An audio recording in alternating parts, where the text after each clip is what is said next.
그리고 그분은 불꽃 같은 눈을 갖고 계세요. 그죠? 14절 한번 보십시오. 그의 눈은 불꽃 같고, 그러죠? 불꽃 같은 눈도 역시 상징이죠. 막 눈이 불이 막 나오는 게 아니라 우리 대표 기도하시는 분들께서 가끔 불꽃 같은 눈으로 우리를 지켜보신다 이렇게 이야기하시는 분들 계시죠? 그 말이 무슨 뜻일까요? 불꽃 같은 눈으로 우리를 지켜보신다. 무슨 상징이 있을 텐데 다니엘서 10장 5절 보십시오.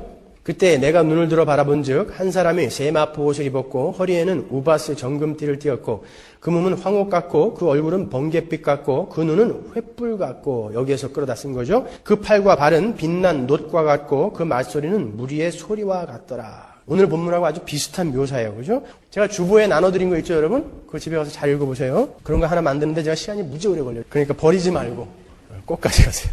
거기서 불꽃 같은 눈을 인용해다 쓴 것인데 그 불꽃 같은 눈은 어떤 의미를 내포하는 것일까? 계시록 19장 11절 한번 보십시오. 또 내가 하늘이 열린 것을 보니 보라 백마와 탄 자가 있으니 그 이름은 충신과 진실이라. 그가 공의로 심판하여 싸우더라. 그 눈이 불꽃 같고. 잘 보세요. 그 불꽃 같은 눈을 갖고 계신 분이 어떤 모습을 하고 있는지. 그 머리에 많은 면류관이 있고 또 이름 쓴 것이 하나가 있으니 자기밖에 아는 자가 없고 또 그가 피 뿌린 옷을 입었다. 앞에서는 제사장의 옷을 입었는데 그 제사장의 옷이 지금 피 뿌린 옷이라는 거예요. 그 이름은 하나님의 말씀이라 칭하더라. 예수님이죠. 하나님의 말씀, 예수님. 하늘에 있는 군대들이 희고 깨끗한 세마포를 입고 백마를 타고 그를 따르더라. 그런데 앞서서 지금 가시는 장수는 옷에 피를 다 튀겨가지고 홍의를 입고 계신데 뒤에 있는 쫓아가는 군사들은 희고 깨끗한 옷을 입고 가는 거예요. 희고 깨끗한 옷. 그의 입에서 이한검이 나오니 이한검이라는 것은 날카로운 검이라는 것이죠. 말씀이에요. 그것으로 만국을 치겠고 친히 저희를 철장으로 다스리며 또 친히 하나님 곧 전능하신 이의 맹렬한 진노의 포도주 틀을 밟겠고 그 옷과 그 다리에 이름 쓴 것이 있으니 만왕의 왕이요 만주의 주라 하였더라. 불꽃 같은 눈도 역시 보시다시피 심판을 상징하고 있어요.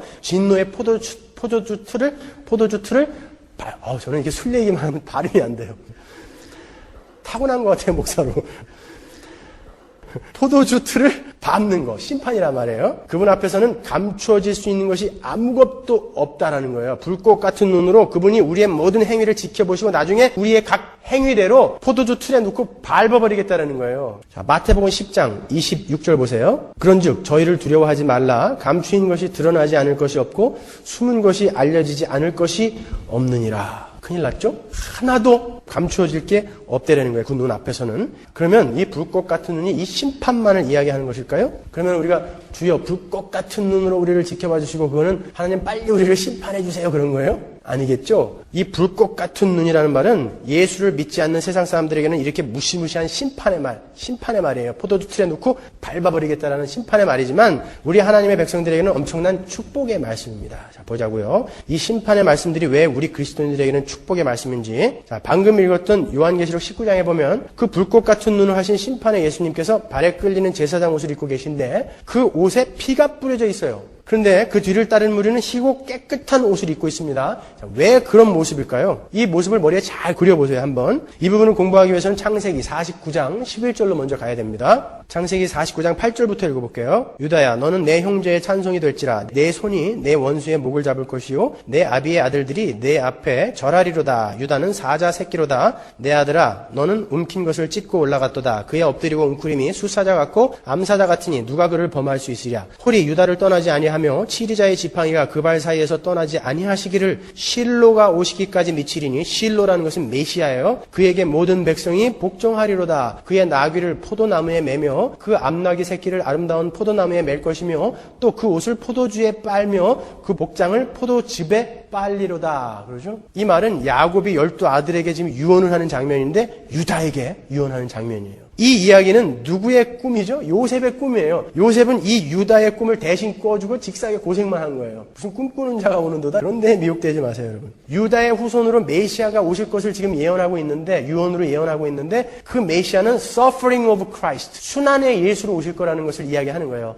암나귀 새끼를 탈 것이고 포도즙 틀에, 여기 원어를 보면은 포도의 피에 이런 뜻이에요. In the blood of grape라고 나와 있죠. 영어에도 포도의 피, 그 포도즙 틀에 네 옷을 빨 것이다. 그분의 옷을 빨 것이다 라고 이야기한다고요.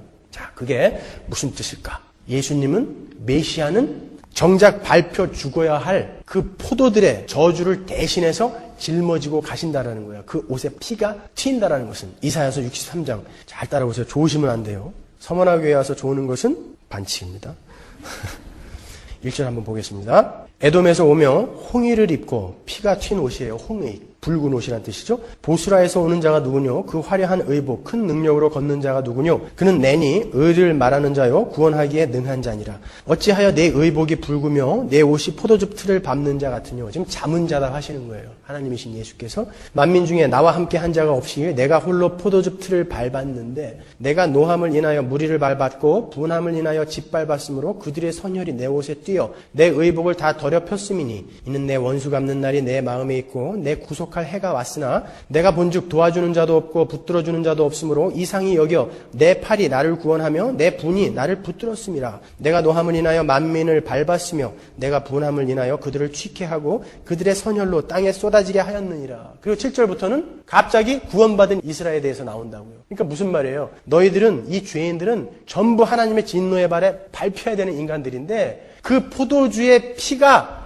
예수님의 옷에 튀어서 임퓨테이션, 전가가 돼가지고 이 포도들이 살아나는 거예요. 우리는 모두 그렇게 밟혀 죽어야 할 자들이었는데 예수 그리스도의 옷에 피가 튀어서 그 옷이 홍의가 되고 우리는 깨끗한 세마포를 입게 되고 그 뒤를 쫓아가는, 이게 복음이라고요. 여러분, 제사장이 아무리 금실, 은실로 짠 그런 좋은 옷을 입고 있다 하더라도 제사를 드리고 난 다음에 제사장의 옷은 온통 피 범벅이 돼 있었다고요. 왜요? 제사를 드려야 되는데 제물을 죽여야 돼요. 닭머리 자르는 거 한번 보셨어요? 근데 소나 양 같은 걸 잡는다고 생각해 보세요. 잡아가지고 피를 또 뿌려요. 그러니까 온몸에 피가 묻게 돼 있다고요. 왜 제사장이 그런 옷차림을 할 수밖에 없었는가? 바로 이 모습, 예수님의 옷에 피가 튀어서 그 제물의 죄가 예수님에게 전가되고 그들이 살아나는 거, 이걸 설명하기 위해서 제사장의 옷차림은 그런 거예요.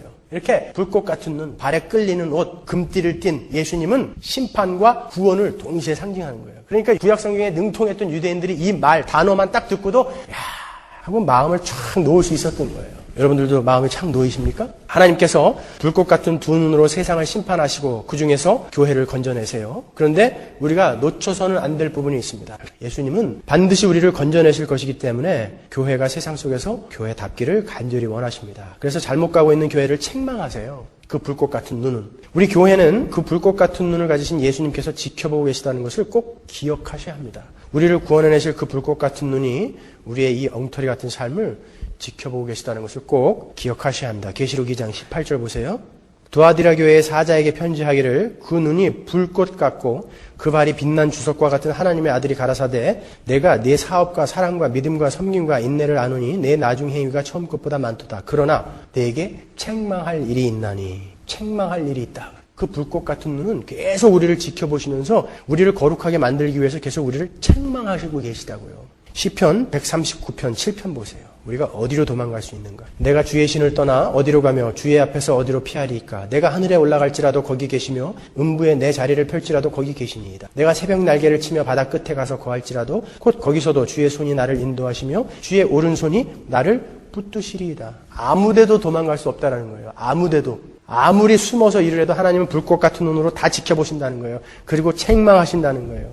우리의 삶에 때로 징계가 올 때 여러분 그 불꽃 같은 눈을 기억하십시오. 예수님의 사랑의 표현이라는 것을 잊지 마셔야 돼요.